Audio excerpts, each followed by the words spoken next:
Tēnā koutou, I'm Selwyn, and we're about to record A View from Afar. The topics we're going to cover this week include the New Zealand-Australia bilateral meeting, what are the standout points in that, and also we'll really unpackage the issues relating to defence. Where's New Zealand's defence policy compared to where is Australia's defence policy? From the point of view of Australia, Prime Minister mentioned ANZUS.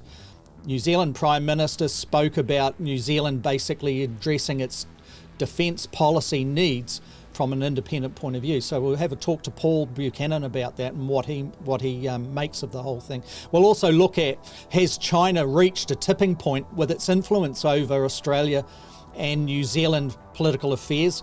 Also, after 2 years of a US and China trade war, is China's leadership, how strong is it? Is it starting to actually show signs of weakness? And is its overt kind of position of global power and all of those elements of it signs of actually weakness, not strength? We'll have a talk to Paul about that. He's got some very strong views. And we'll look at, right at the end of this program, we'll look at what is happening in Israel and pull out exactly what the most immediate elements are. Anyway, we'll start to record this podcast. Feel free, if you're here in a live capacity, to take part by way of putting questions, comments, queries into your areas on your communication areas on your social media platform. We'll encourage that. Okay, we'll see you soon. Bye-bye. The Speaker, I can tell you that both initiatives will deliver more than what that last government attempted to when, for instance, they put out a $1 billion infrastructure scheme.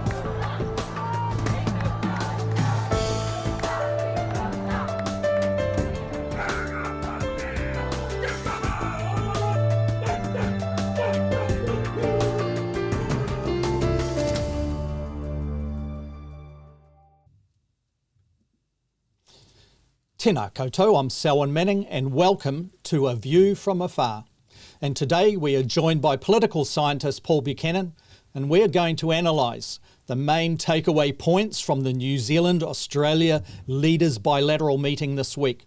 And we will also consider how Australian Prime Minister Scott Morrison referenced the ANZUS alliance, while New Zealand Prime Minister Jacinda Ardern spoke of New Zealand's defence requirements as an independent consideration. So who is correct here? Does Australia and New Zealand's restated commitment to being a Trans-Tasman family drag New Zealand back to supporting future Australian conflicts? And are we hanging on Australia's defence coattails, as some media in the Australian fraternity would like to suggest? We're also going to consider China's response to this Australia-New Zealand bilateral and whether the People's Republic of China's dominating influence in Australia and New Zealand politics has reached its zenith. For example, does Australia and New Zealand government's renewed sense of self-identity identify a rebalancing of the regional and global order in some ways? And does the People's Republic of China's increased authoritarianism at home and abroad reflect leadership weaknesses rather than strengths? And then right at the end of the program, we'll start to discuss Israel. We will discuss the latest from the Middle East. There's a cobbled together coalition of anti-Netanyahu politicians, and they have succeeded, they say, in creating a new Israeli government. They've spoken to the president and they're claiming that they have the numbers.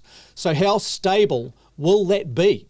And what does this mean for Palestinians in the West Bank and in Gaza? Okay, so let's cross to Paul now, and we'll discuss all of these issues and probably a lot more too. Good afternoon, Paul. Tēnā koe matua Selwyn, and kia ora to all our listeners at home and abroad. Well, your te reo is really, really impressive, Paul. Tēnā koe to you, and it's great to have you on the program again. Ka pai, ka pai. Paul, let's look at the Australian and New Zealand, or the New Zealand-Australian bilateral meeting, the leaders' summit that occurred over the weekend and into Monday this week. What were the main points that you identified in this that stand out?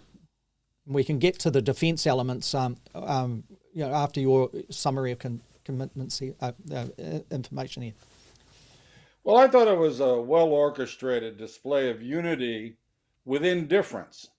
And by that I mean, there's very clear that in the bilateral relationship, there are significant differences over a number of policy areas.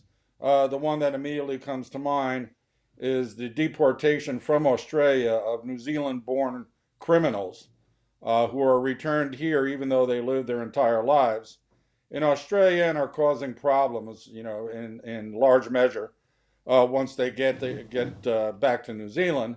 There was no resolution of those differences. But when it came to external parties, the People's Republic of China specifically, there was a tremendous display of unity. Unity based on shared values, unity based on the fact that for all its flaws, Australia and New Zealand are both liberal democracies.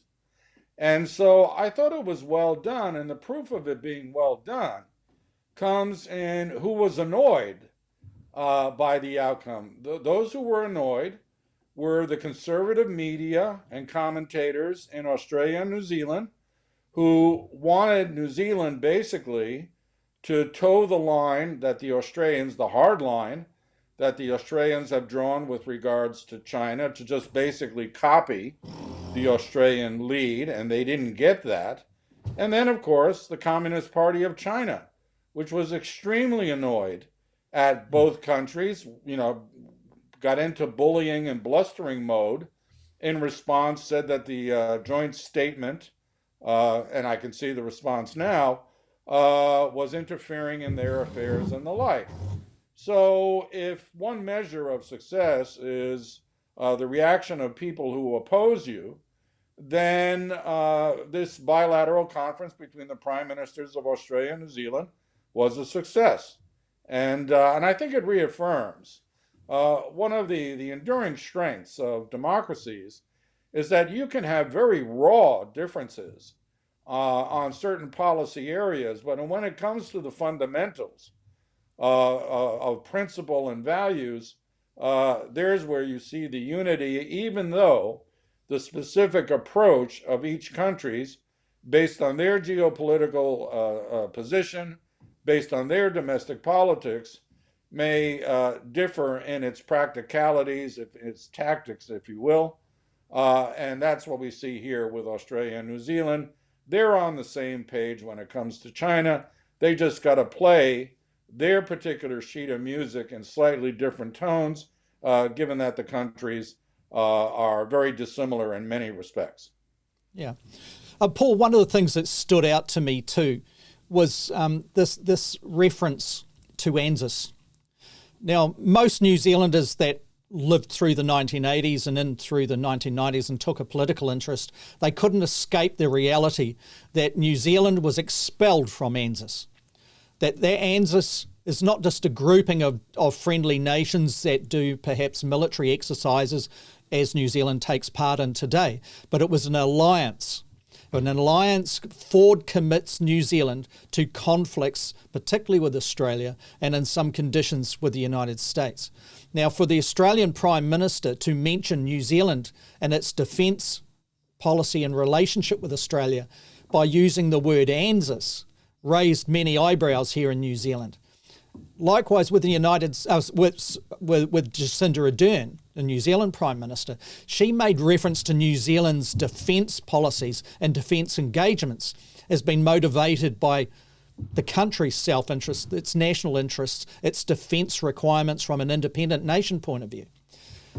Where is the common ground between those two elements, Paul?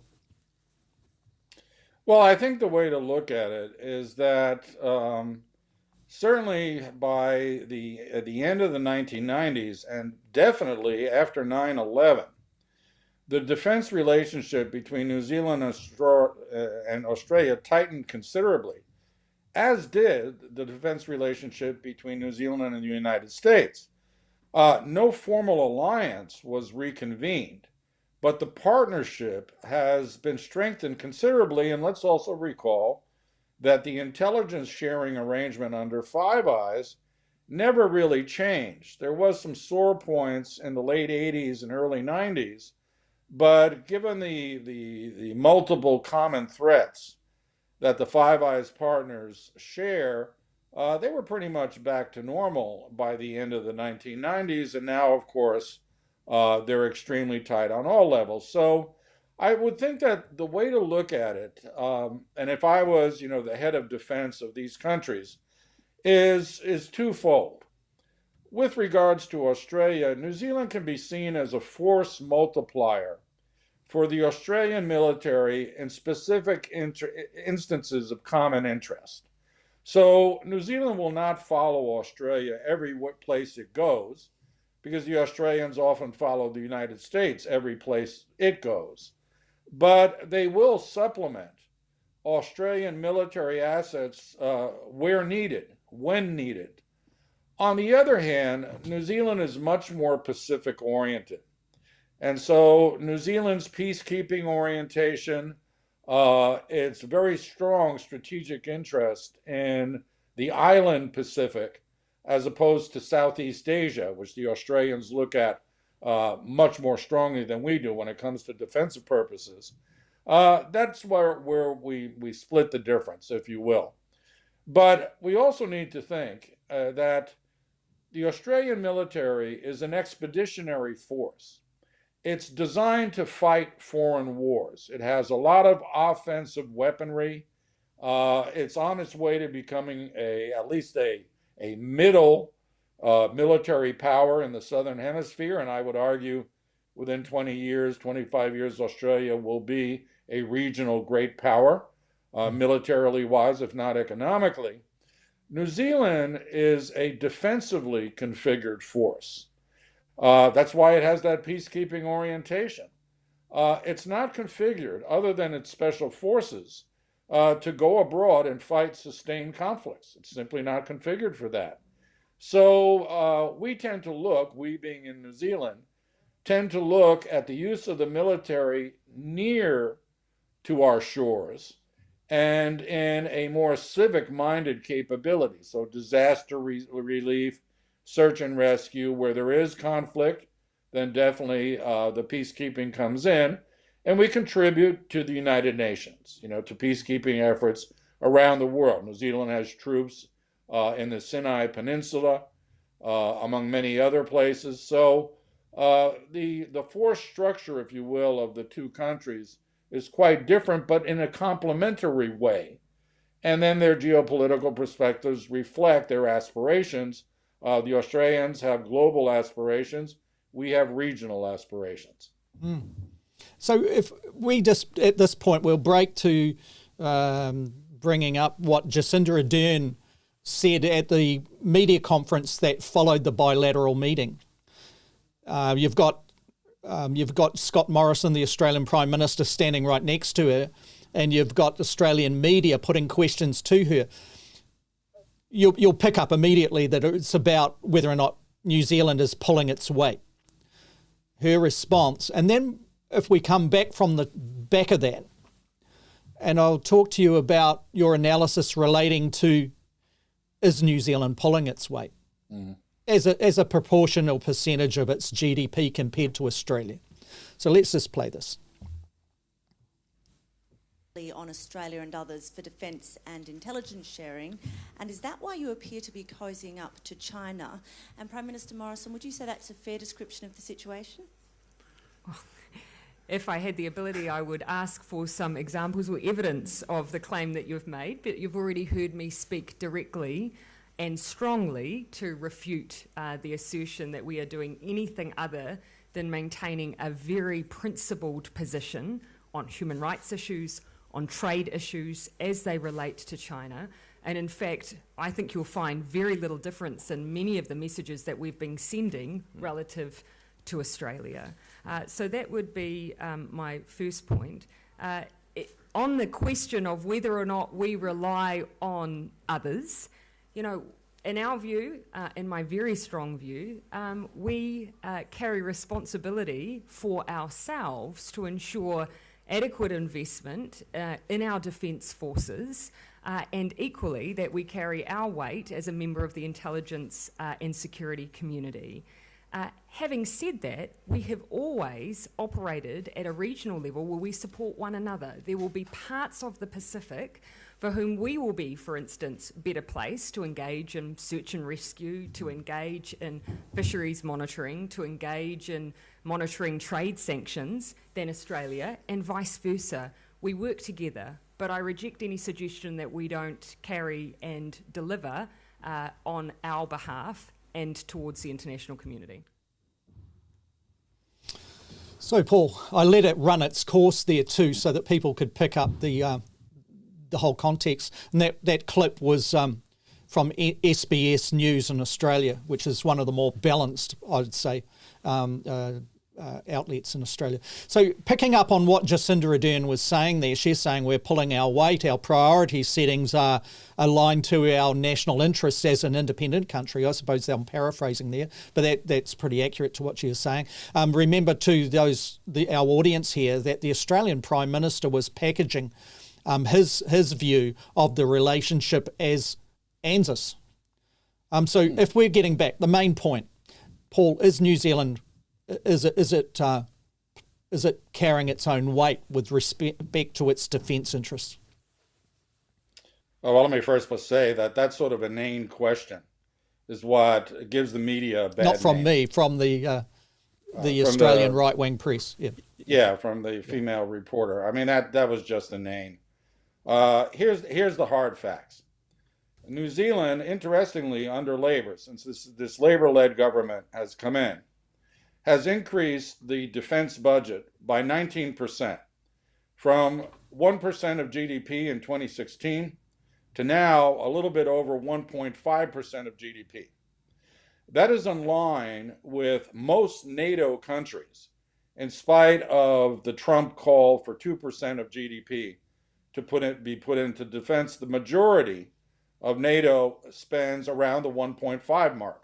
So we're right in line with large countries in Europe who have far more pressing security concerns than we do, and we're in line with countries like the Philippines, which has not one, but more than one active insurgency in their archipelago. So they're fighting, small fires all over the archipelago. They spend 1.5%. The Australians spend 2.1%, and that's only been over the last few years, but they're in the process of a major military buildup.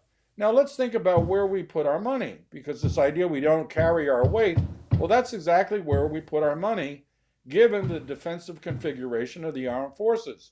We have ordered new C-130 aircraft to replace the aging fleet they have, 8 of them. We have ordered 4 P-8 maritime patrol aircraft. They're also anti-submarine, but these aircraft are used for, again, fisheries enforcement, search and rescue, those sort of things.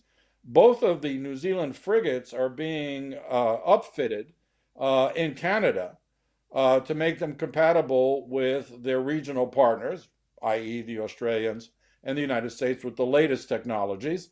So the fact is sure, we're not buying F-35s and other offensive weaponry, but we're increasing our logistic capabilities so that we can move equipment and troops better, quicker, and extend our reach when it comes to patrol in our region in a measure that we couldn't do before.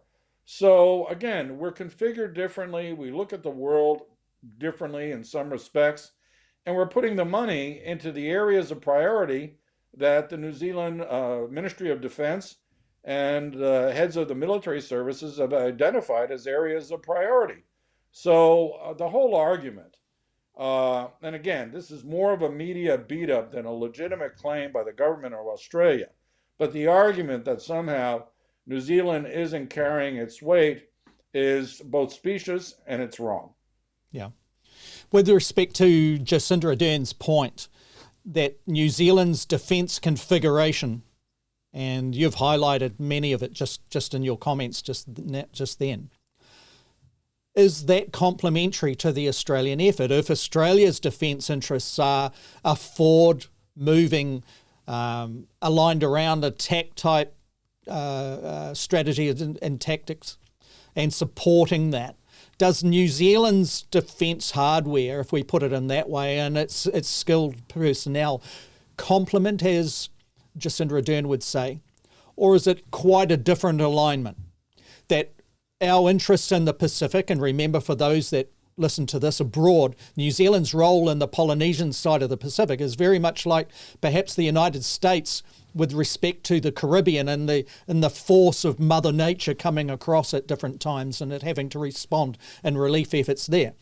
So does New Zealand, has it got it correct here, Paul?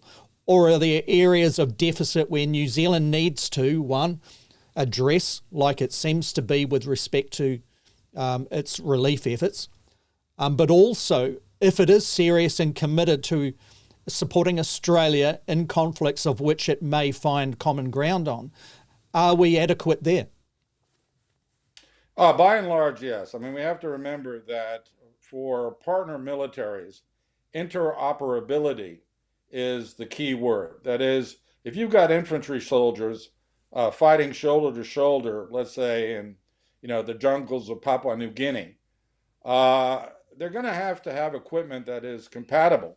I mean, it may literally come down to a case of throwing a magazine of bullets from an Australian to a New Zealand soldier under fire. And so you don't want to be fumbling around with different types of equipment under such circumstances. Now, New Zealand's not going to be purchasing a submarine anytime soon. But in the areas where it's foreseeable, let's say special forces operations around the world, the equipment used by both countries tends to be similar. There's, of course, always variations. And I should point out that New Zealand buys Australian equipment as a matter of course. So, the interoperability issues between Australia and New Zealand are not that concerning, given the circumstances in which the troops of both countries would find themselves together in a conflict theater. Obviously, the bigger ticket item you go, fighter aircraft we don't have, that sort of thing, then you start seeing the differences. But even there, we ordered these P8s, which are the upgraded version of the old P3s. The Australians have put in an order for P8s, more in number, but they can do joint patrols and they'll have the same equipment. So by and large, they're playing off the same page. I will say this, if there's any criticism to come about defense in New Zealand and its relationship with Australia, the criticism should come from the left, because the pacifist left, and we have a strong pacifist movement here in New Zealand, undoubtedly are unhappy that we're now putting 1.5% of our GDP into the military rather than into schools and hospitals. And so I'm prepared to accept the critiques from the left, which I think are honest and based on good faith. I'm not prepared to accept critiques from the right, because the fact is they're just trying to drive a wedge into a gap that really doesn't exist. And here's the ultimate irony.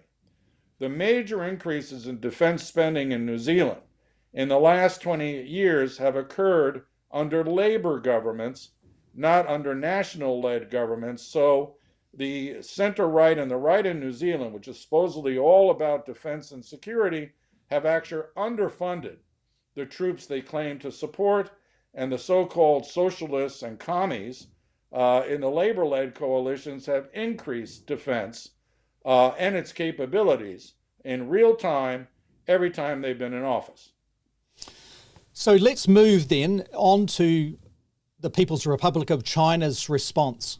And let's have a look at this. Here's the joint statement that New Zealand and Australia jointly put out. And as you can see from the scroll here, it is quite a lengthy one. And one of the areas that the Chinese, or China, had issues with is near the bottom. Not to exclude global trade and New Zealand's support for Australia's interests in that area. But paragraph 42, the Prime Minister's expressed serious concern over developments in the South China Sea, including the continued militarisation of disputed features and an intensification of destabilising activities at sea. And they went on. The Chinese foreign minister honed in on that, along with the criticisms on China's human rights abuses toward the Uyghur people, and also the moves against the democratic elements in Hong Kong. China responded on all 3 points, but with the South China Sea, it seems, quite a considerable weight of response in its own statements relating to that. Many are saying, Paul, that there isn't anything new with respect to what New Zealand has said in this joint statement. Likewise with Australia, there isn't anything new in this that Australia hasn't already voiced. So one would take from it that the People's Republic of China is taking exception to Australia and New Zealand singing off the one sheet. What do you take from it? Do you believe that the People's Republic of China was compelled to make this particular response? Or do you believe that it is trying once again to drive a wedge between the two countries, as Australian Prime Minister Scott Morrison actually alluded to? Yeah, I mean, the fact is that all that conservative barking about New Zealand not holding its weight and getting soft on China played into the Chinese hands. That's exactly what the Chinese wanted to see in a divide and conquer strategy. They wanted to see a rift between Australia and New Zealand, not a united front, to use the Chinese phrase. And so when instead they get a unifying document when it comes to issues Chinese, then they turn around, the Chinese Foreign Ministry, and they go into barking mode. And I say barking mode because this wolf warrior diplomacy is a bit nuts. I mean, let's be clear. Perhaps in Mandarin, the phrase wolf warrior means assertive foreign policy. But something's lost in translation. And in English, it sounds sort of mad, where they're going to get all fierce on anybody who criticizes them, even from a distance. But, you know, nothing's changed when it comes to the absorption of Hong Kong way before the 2047 devolution deadline. When it comes to the basically cultural genocide of Uyghurs, and I don't use that word genocide casually, when it comes to the flouting of international law in the South China Sea, again, based on the respect for international norms, rooted in common shared liberal democratic values, there is no gap between how Australia views the Chinese and how New Zealand does. It's just that New Zealand, being a far more vulnerable country in many respects, has to tread a little more lightly than the Australians have. And so the Chinese were undoubtedly very displeased to see this statement, basically the statement of unity. And they responded, as they have now, for several years in a sort of bellicose, angry fashion that, quite frankly, is very undiplomatic of them and shows a certain immaturity when it comes to criticism that a great power simply should not have. So, with this comment, I'll just bring back up on screen actually, and it's the last part that the People's Republic of China's Foreign Minister actually spoke to. And I've got to say that this was in response to questions from Bloomberg. And the Foreign Minister says, "We once again urge relevant parties to stop making irresponsible remarks and act in ways that are conducive to bilateral relations and regional peace and stability other than the opposite." With this, what does this signal to you, Paul, of what is happening within the People's Republic of China with its leadership, from the point of view that it has endured 2 years plus of trade wars under the United States Trump-led administration, that not a lot in that respect has changed with respect to the Biden administration, that China had, as Trump created a vacuum in the geopolitical stage, China moved into that space as a significant global power.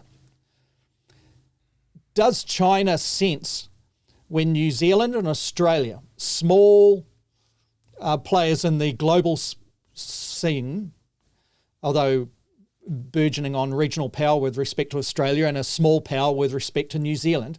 But when they start talking outwardly, openly and jointly with criticisms of the People's Republic, and it forces a response like this, does this indicate that the People's Republic of China's leadership actually senses that it's reached its zenith of influence, that it has had its opportunity to assert strong, compelling global influence, and that the United States is on its ascendancy and China is losing influence and perhaps respect amongst its closest trading partners within the region?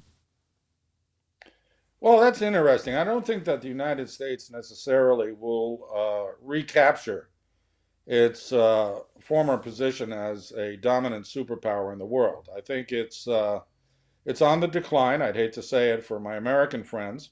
It'll be a great power in a constellation of great powers for the foreseeable future. And you and I have talked about the emerging multipolar contours of the international system. But I think that it is right that China may have reached its high water mark, and that it appears to have overreached across the world. You see, Australia, for a relatively small country, has led the charge, the pushback against Chinese behavior, and it did so particularly because of Chinese so-called influence operations inside of Australia, putting money into politicians' pockets, influencing business decisions, direct overt interference in the internal politics of Australia with the goal of undermining Australia as a liberal democracy, and it's done that here.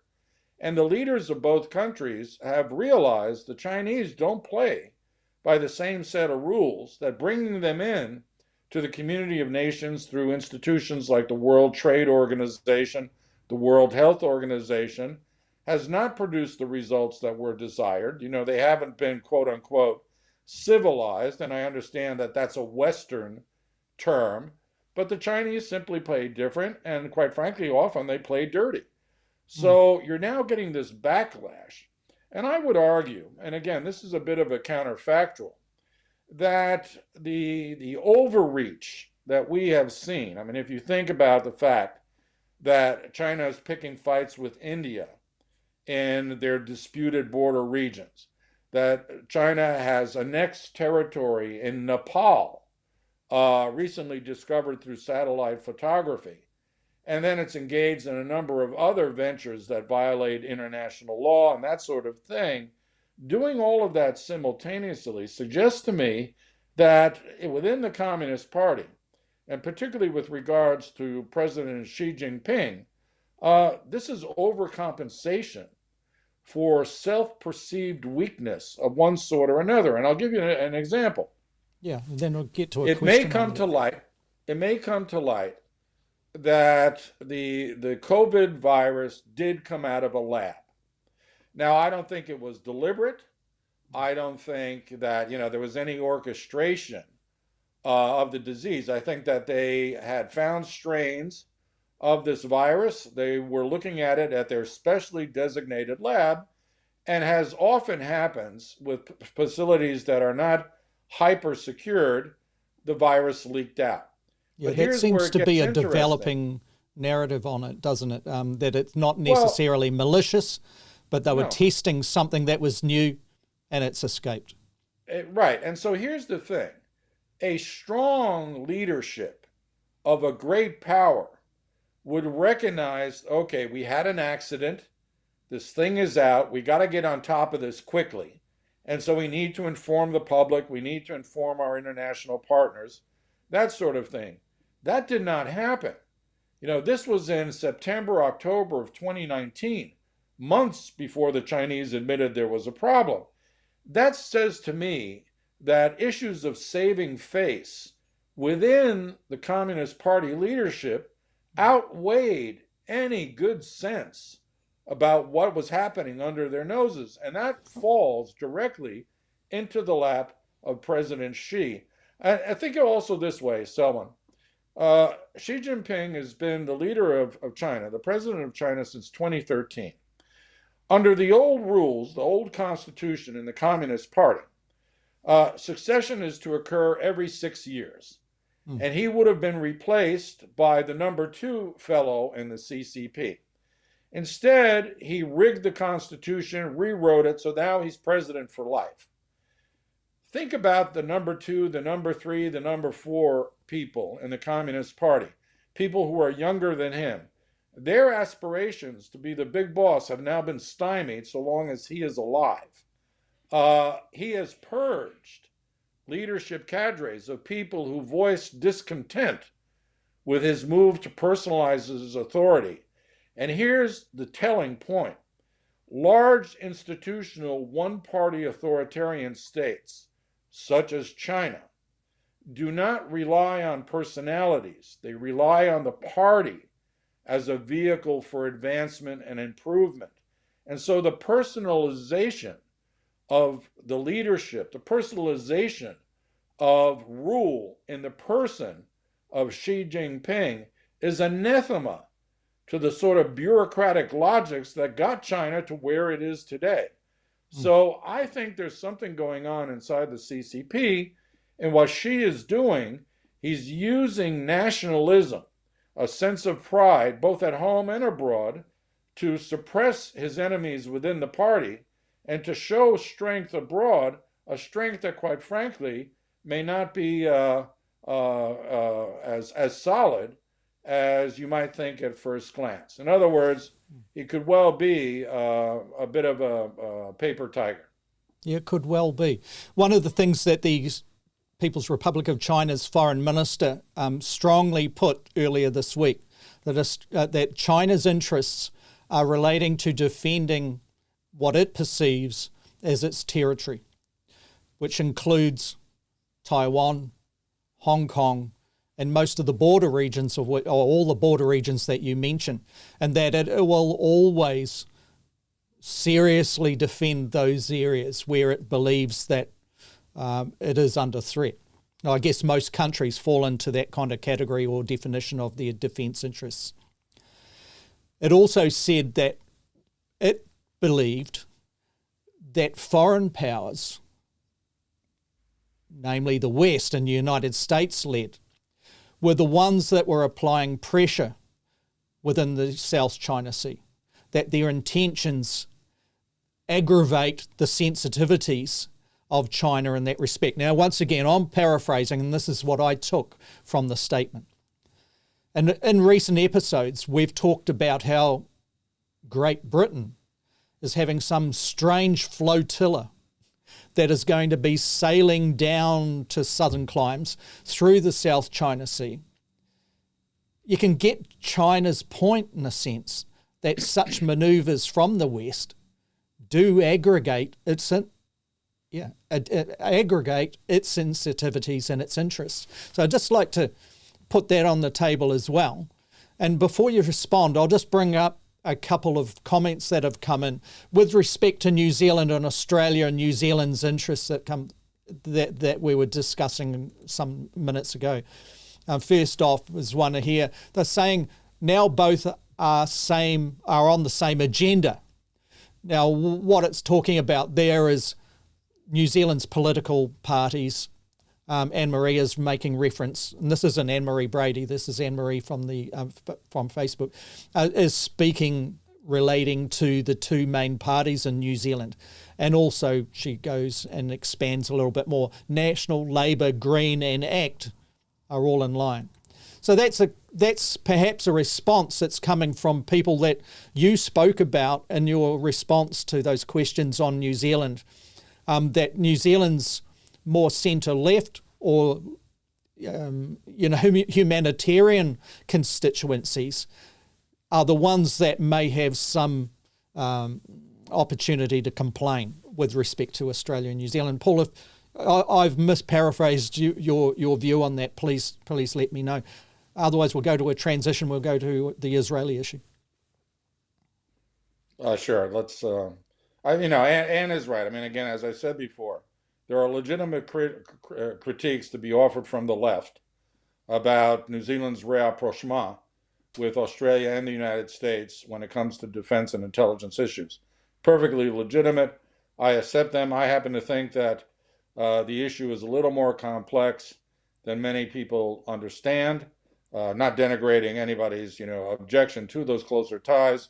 The key here is that New Zealand, if it's to remain independent in its foreign policy, it can't tie its horse to the Australian cart on every single defense and security related issue. It's a common sense position you're advocating there, isn't it? Okay, let's take a transition and we'll come back and we'll talk about the changes that are happening inside Israel.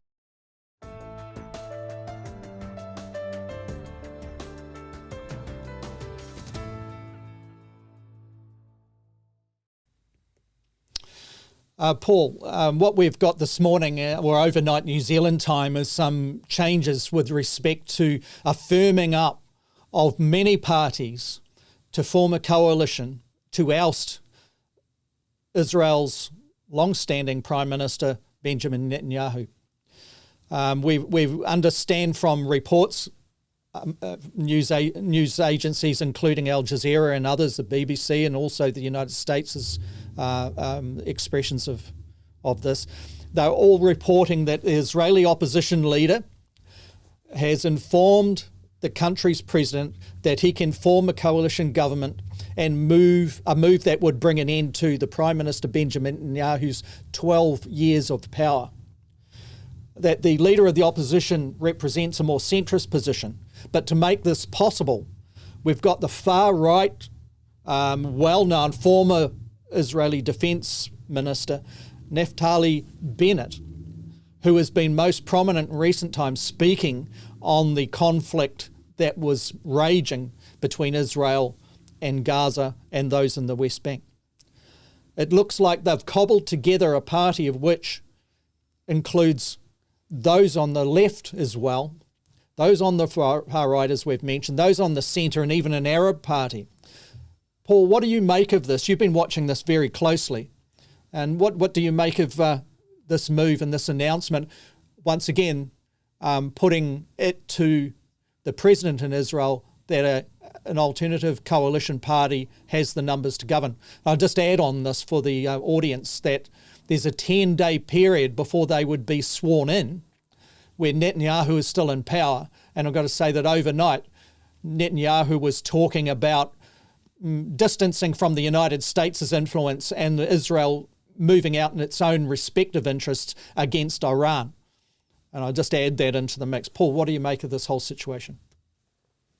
Well, without being an expert on Israeli domestic politics, I think the key to success of what essentially is an Israeli never Trump movement. I mean, this is a marriage of convenience of people who have simply had enough of Netanyahu. That's the single unifying factor.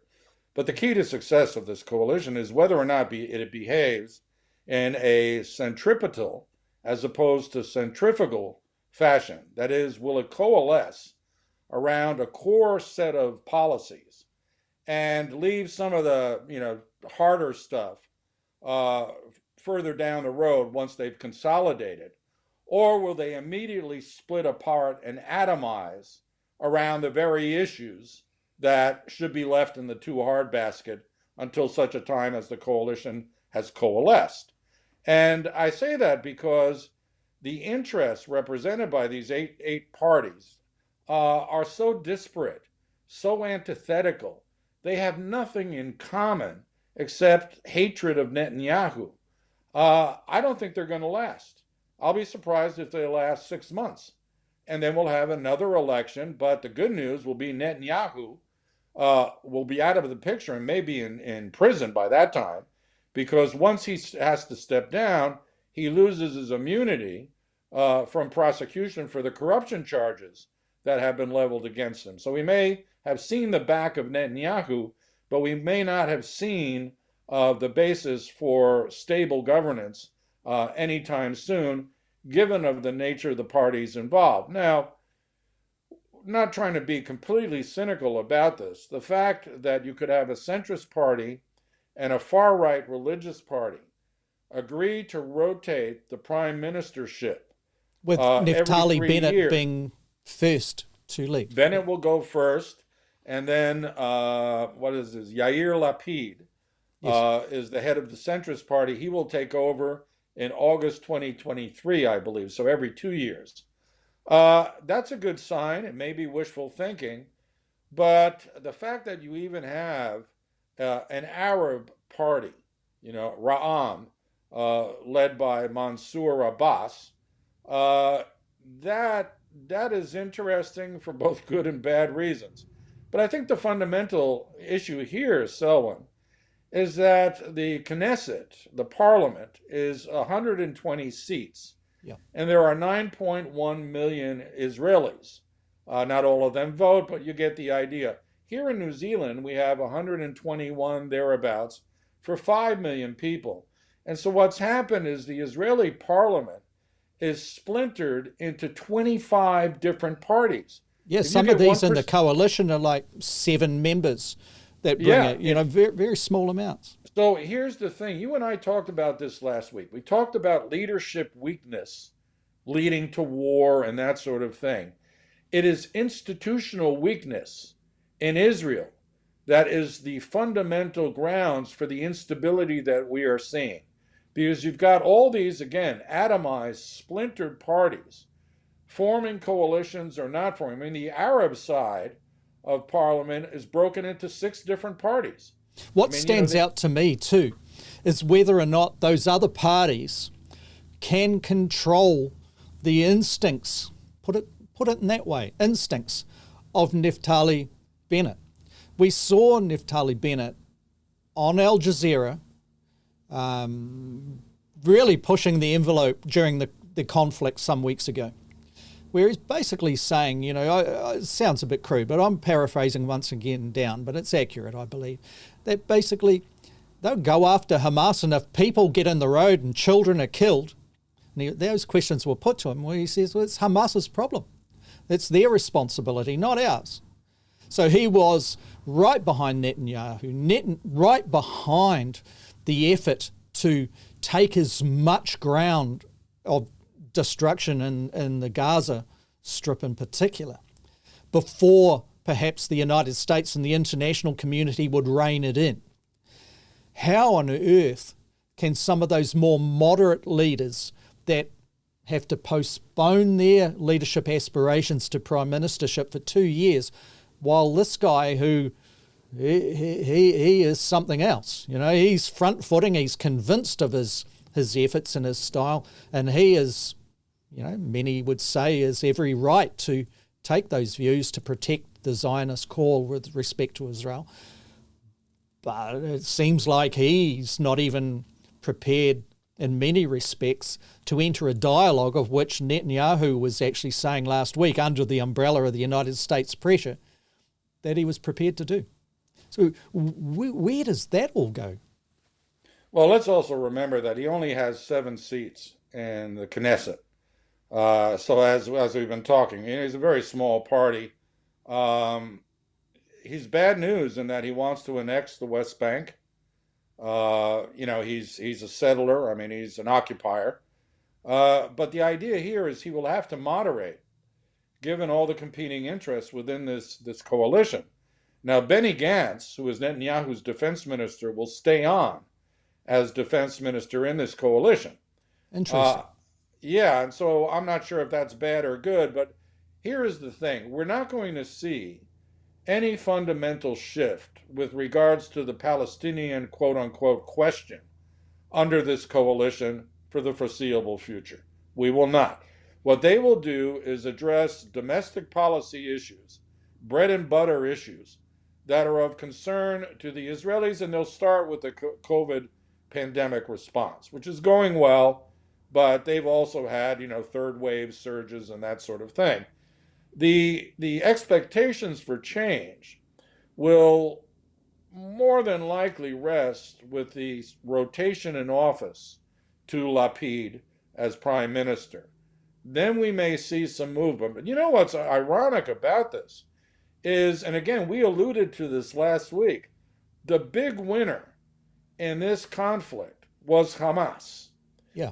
The Palestinian, you and I, we weren't prescient because we read a lot, but this new generation of Palestinian youth have found themselves a cause a cause that their parents had gotten tired and weary of, and although not a full-blown intifada, they're not going away. There's a resurgence of Palestinian pride, and that's associated with the Hamas fight back and not the feeble lapdog reaction of Fatah and the Palestinian Authority.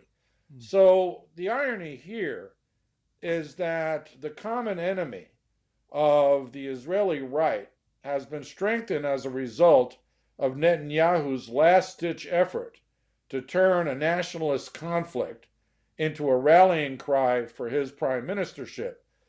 He did what he did. He cost a lot of innocents their lives, and he still got the boot from his own folk. Because let's remember that Bennett was on his side of the ideological ledger, and he turned around and stabbed him in the back. So I can see why Netanyahu's not happy with Bennett and has called him a traitor. But the hard fact is that with Netanyahu gone, things will change, but no time soon. And in the meantime, the Palestinian cause has been resurrected, but not by Fatah, but by Hamas. And at some point, someone in Israel in a leadership position is going to have to acknowledge that fact. In closing, Paul, do you believe that the wants of those on the streets of the West Bank, the streets of Gaza City and others, and the streets of Tel Aviv and other cities in the rural areas of Israel that aspire to human rights as, the ideal, do you think that's possible under this new coalition? Something to be achieved? No, but simply because I think that this is a caretaker coalition that will, I think, pull itself apart, and then we'll see elections in 6 months, maybe a year, and that'll get interesting. We'll see how Likud recoups without Netanyahu. But I think the hard fact is that a lot of the right-wing tilt in Israel, somewhat akin to what we've seen in the United States, but with its own particular characteristics, the right-wing tilt has been driven by recent immigrants, Orthodox Jewish immigrants from Russia, from Eastern Europe, and from the United States. You can be a Zionist without being an apartheid occupier. You can believe in the Jewish homeland and not oppress the Palestinians as a matter of course. But these people are, in fact, those type of folk. And they're the tail that's wagging the political dog in Israel these days. And they have to be reduced as a political force before Israeli politics starts addressing the basic, physical security, but also emotional security of their people. Because a lot of the third, fourth, fifth generation Israelis, they just want to go about their lives peacefully. They don't want to take other people's territory. They want to find a path to coexistence, as difficult as it may be.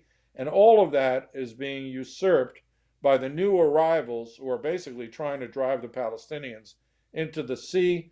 They're a cancerous force in Israeli politics, and hopefully this coalition will serve, if not of itself, then as a leadway to a more reasonable and more moderate politics where these reactionary forces, if not purged, will be reduced in terms of their political power. On that point, Paul, let's conclude the program for this week. And to those that have watched this live, thank you very much. And also to those that are seeing this or listening to it on demand, we welcome you back Thursday, New Zealand time, around midday next week, and we'll discuss some of the other big issues impacting in this region and also around the world. Until that time, stay safe. Thank you. Take care.